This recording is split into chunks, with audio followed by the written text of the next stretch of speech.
Assalamualaikum warahmatullahi wabarakatuh.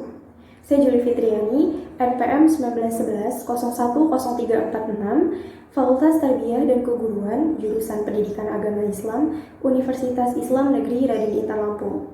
Di video kali ini, saya akan membahas sebuah topik tentang rancangan pembelajaran yang berkaitan dengan teori Downes mengenai 4 topik yang disarankan oleh teori tersebut.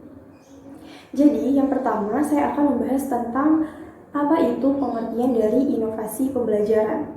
Jadi, inovasi pembelajaran adalah pemilihan, pengelolaan, dan penggunaan sumber daya dengan cara baru yang unik yang menghasilkan pencapaian kinerja yang lebih baik berdasarkan standar tujuan dan sasaran yang telah ditetapkan. Inovasi pembelajaran adalah perubahan yang terencana pada aspek tujuan pendidikan, program, kebijakan atau metode untuk meningkatkan kinerja pendidikan. Namun, pendidikan di Indonesia sebenarnya masih mengalami berbagai masalah, mulai dari rendahnya tingkat literasi, kualitas sumber daya manusia yang rendah, kualitas atau mutu lulusannya, inovasi teknologi dalam bidang pendidikan yang belum merata, masalah sistem mengajar, dan juga masalah sarana dan prasarana. Nah, kemudian setiap 3 tahun sekali, Indonesia dan berbagai negara lain selalu mengikuti tes yang bernama PISA, atau Program of International Student Assessment yang diselenggarakan oleh OECD atau Organization of Economic Cooperation and Development. Nah, sebenarnya hasil tes PISA untuk negara Indonesia ini masih sangat rendah dibandingkan dengan negara-negara lain. Ada 3 aspek yang diukur dalam tes PISA ini, yaitu membaca, matematika, dan juga sains. Reading atau membaca itu adalah untuk belajar, matematika atau logik itu untuk berpikir atau berpikir kritis atau dalam memecahkan suatu masalah. Dan scientific literacy adalah untuk memproses hal-hal baru. Pada tahun 2018, Indonesia masih berada di urutan 10 paling bawah di antara 79 negara. Reading skills untuk Indonesia ini berada di urutan nomor 6 paling bawah dari 79 negara. Matematika urutan nomor 7 dari paling bawah, dan sains itu urutan 9 paling bawah. Mengapa itu bisa terjadi? Tidak lain dan tidak bukan adalah karena sistem pendidikan Indonesia yang bisa dibilang belum tepat. Kurikulum yang ditetapkan di Indonesia memaksa para murid untuk menguasai semua mata pelajaran, padahal belum tentu anak tersebut membutuhkannya. Kurikulum Indonesia memaksa para siswanya untuk menguasai seluruh mata pelajaran, sekitar 12-14 mata pelajaran. Nah, bagaimana mungkin seorang anak mampu menguasai seluruh mata pelajaran tersebut? Kemudian, apa artinya jika skor PISA sebuah negara itu rendah?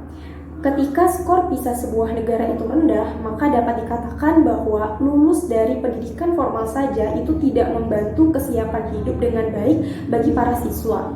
Karena salah satu tujuan pendidikan di sekolah adalah untuk menyiapkan para siswa memiliki skill yang dapat membantu mereka untuk menjalani kehidupan dengan baik di tengah masyarakat. Jadi dalam hal ini, para peserta didik di Indonesia belum dipersiapkan untuk masuk ke dalam dunia industri setelah mereka lulus dan berkontribusi di masyarakat. Buktinya, banyak para lulusan yang menganggur, salah satunya disebabkan oleh gap skill yang dibutuhkan dengan yang kita pelajari di sekolah. Saya teringat dengan perkataan Elon Musk yang berkata bahwa sekolah itu hanya menjelaskan tentang apa, tapi bukan kenapa. Inilah masalah yang terjadi di Indonesia. Kita memang banyak belajar di sekolah, mulai dari matematika, geografi, fisika, dan lain-lain. Dan kita tahu konten yang kita pelajari itu apa. Tapi apakah kita mengetahui bahwa kenapa itu kita pelajari di sekolah? Apakah semua guru bisa menjelaskan kenapa semua pelajaran-pelajaran tersebut diajarkan di sekolah? Dan masalahnya, banyak dari kita yang belum tahu kenapa sih kita harus belajar pelajaran-pelajaran tersebut. Kemudian, Robinson berkata bahwa sekolah itu membunuh kreativitas murid-muridnya. Nah, kenapa? Karena ini juga terjadi di Indonesia. Karena murid-murid disuruh untuk terus-menerus melakukan hal yang sama yang diajari persis semua orang. Jadi, atau bisa dibilang mempunyai standar yang sama dalam pembelajaran. dan tipe pembelajaran tersebut akan membunuh kreativitas murid. Dan sistem seperti ini sebenarnya tidak jauh beda yang dilakukan oleh buruh pabrik pada masa industrialisasi. Seperti yang sudah saya paparkan sebelumnya, bahwa tingkat literasi Indonesia itu masih rendah. Hal ini bukan berarti orang Indonesia atau siswa Indonesia itu tidak bisa membaca. Namun masalahnya adalah siswa Indonesia itu tidak memahami apa yang ia baca atau makna dan maksud dari apa yang ia baca. Siswa di Indonesia masih jarang untuk diajarkan untuk berpikir kritis atau critical thinking. Masih banyak guru yang mengajar dengan sistem menghafal, bukan menekankan pada proses berpikir kritis atau juga problem solving. Nah, kemudian digitalisasi dalam dunia pendidikan di Indonesia itu masih belum sepenuhnya merata. Masih ada saja tenaga pendidik yang belum memahami dan menerapkan sistem pembelajaran digital. Padahal mau tidak mau, dunia ini semakin berkembang. Semua aspek dalam kehidupan manusia sudah beralih pada sistem digital. Jika pendidikan di Indonesia tidak mengikuti perkembangan ilmu pengetahuan dan teknologi dalam pelaksanaan pendidikannya, maka pendidikan di Indonesia akan jauh tertinggal. Dan masalah digitalisasi di dunia pendidikan yang terjadi di Indonesia salah satunya disebabkan oleh sarana dan prasarana yang belum memadai. Masih banyak sekolah-sekolah di Indonesia, termasuk di pelosok negeri ini, yang masih tertinggal kekurangan sarana dan prasarana dan juga sulit akses internet. Nah, kemudian ada beberapa faktor lain yang mendorong pendidikan di Indonesia harus melakukan sebuah inovasi. Di antaranya yaitu yang pertama, faktor perkembangan teknologi. Sebagaimana yang telah saya paparkan tadi, bahwa dunia ini semakin berkembang. Seluruh kegiatan manusia itu sudah menggunakan teknologi. Mau tidak mau, pendidikan di Indonesia harus turut serta melakukan inovasi dalam dunia pendidikan dengan menggunakan teknologi tersebut. Kemudian yang kedua, faktor tantangan dari para pesaing. Sekolah-sekolah bertaraf internasional mendorong pendidikan Indonesia harus melakukan inovasi. Kualitas pendidikan di Indonesia tidak boleh tertinggal sebagaimana tahun-tahun sebelumnya. Persaingan di bidang pendidikan menjadikan Indonesia harus membuat sebuah inovasi yang dapat meningkatkan kualitas baik dari proses hingga output yang dihasilkan oleh pendidikan tersebut. Kemudian, faktor pertambahan penduduk. Nah, penduduk yang semakin bertambah ini akan mempengaruhi pendidikan di Indonesia, mulai dari kualitas pendidikannya, kesempatan pengajaran bagi semua anak, relevansi, efektivitas, dan kesesuaian. Dan pendidikan Indonesia itu harus melakukan inovasi yang mampu mengatasi masalah yang akan terjadi tersebut.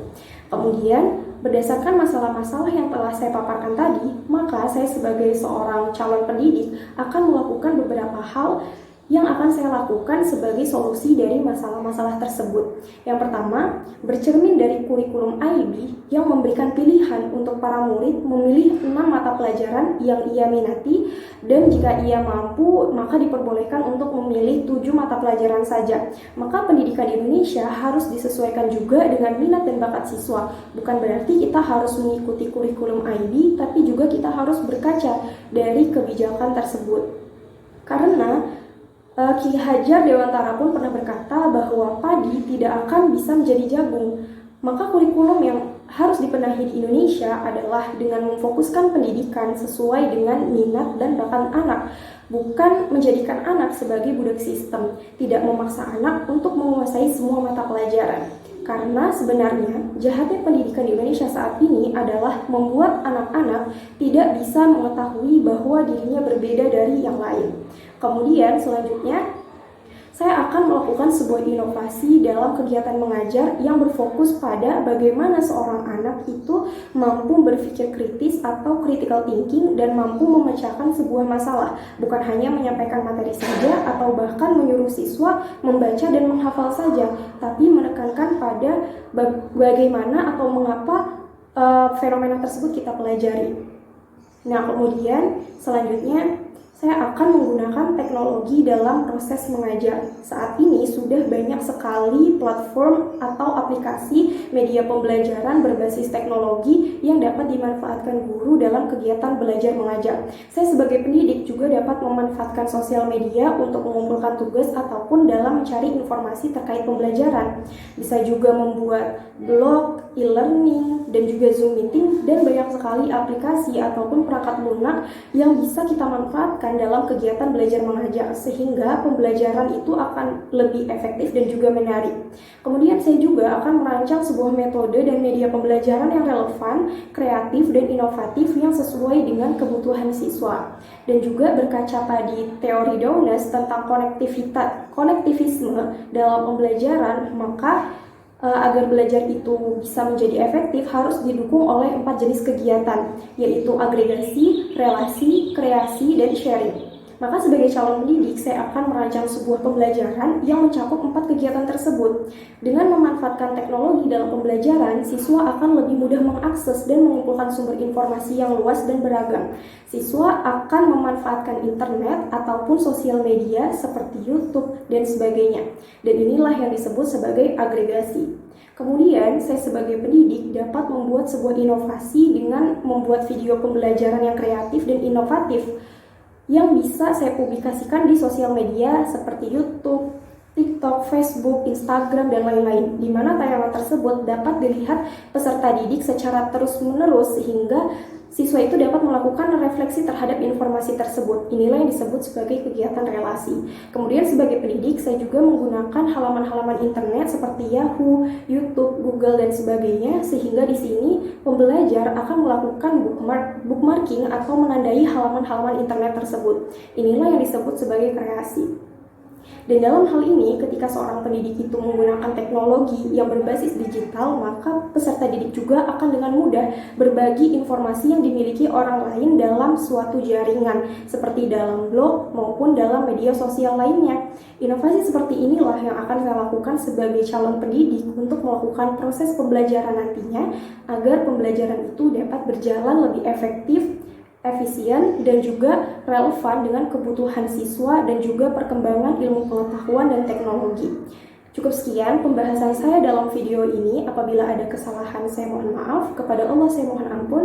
Semoga bermanfaat. Wassalamualaikum warahmatullahi wabarakatuh.